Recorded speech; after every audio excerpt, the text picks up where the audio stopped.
Picture the Olympic platform in the middle of the Cold War. The Americans arrived with raw, brute muscle, forged in the fires of no pain, no gain. But between 1964 and 1988, a completely different breed of athlete walked onto the stage. The Soviet Union didn't just participate in weightlifting, they completely broke the sport's reality. They captured an impossible 29 Olympic gold medals, setting records that looked like typos in the history books. But here is the most jarring, undeniable fact about their reign. Their secret wasn't lifting heavier weights in the gym. In fact, if you walked into a Russian training hall, you would see them frequently lifting significantly lighter weights than their Western rivals. Modern gym culture preaches that grinding out heavy reps to absolute failure is the only path to biological growth. The Soviets knew this was pure biological sabotage. By the end of this video, you will uncover the exact mathematical framework they used to hack the human central nervous system, allowing them to build superhuman strength without destroying their joints. To understand how the Eastern Bloc rewrote human physiology, you first have to understand why almost every modern lifter fails. Walk into any commercial gym today, and you will see the exact same tragic cycle. A beginner starts lifting, and for the first year, everything works. But within 2 to 3 years, almost everyone hits a brutal, uncompromising wall.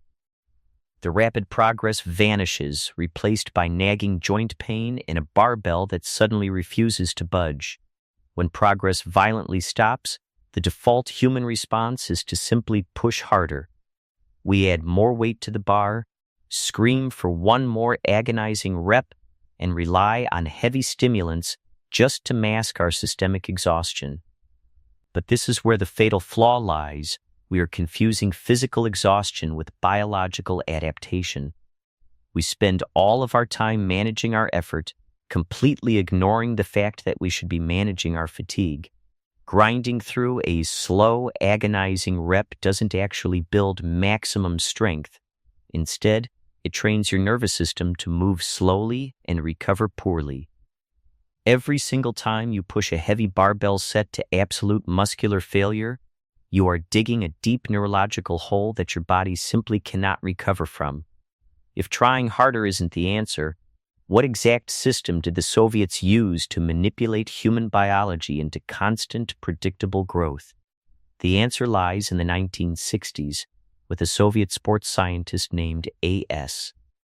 Prilepin.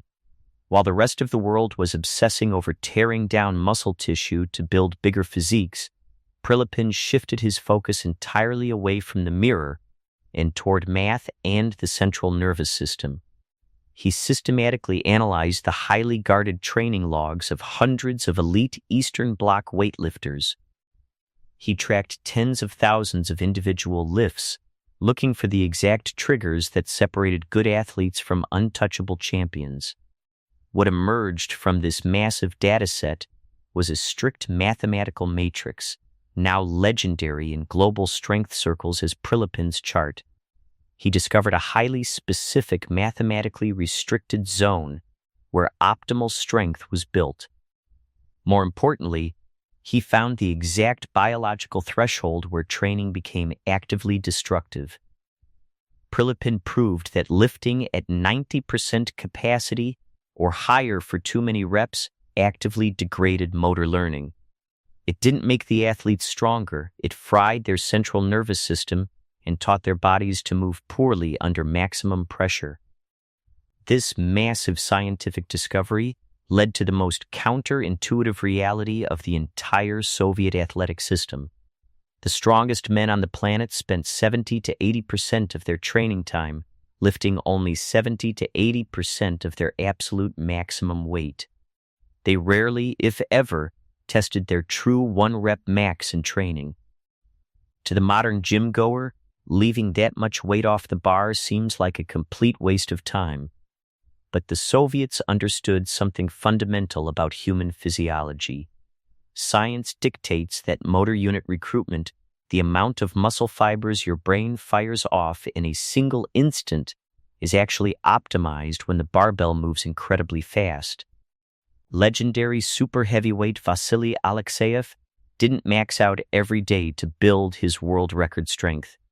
Instead, he practiced hundreds of perfect explosive reps with sub-maximal weight. He treated lifting as a high-speed skill sport, not a brute force ego check. You have to stop testing your strength on a daily basis and start actually building it. But lifting lighter and faster only works until your biology catches on. The human body is a master of survival and efficiency. If you perform the exact same conventional barbell back squat week after week, month after month, your nervous system eventually solves the puzzle. Once a movement becomes entirely predictable, your body has no biological reason to keep getting stronger. So it simply stops adapting. Soviet scientists documented this frustrating reality and called it the Law of Accommodation.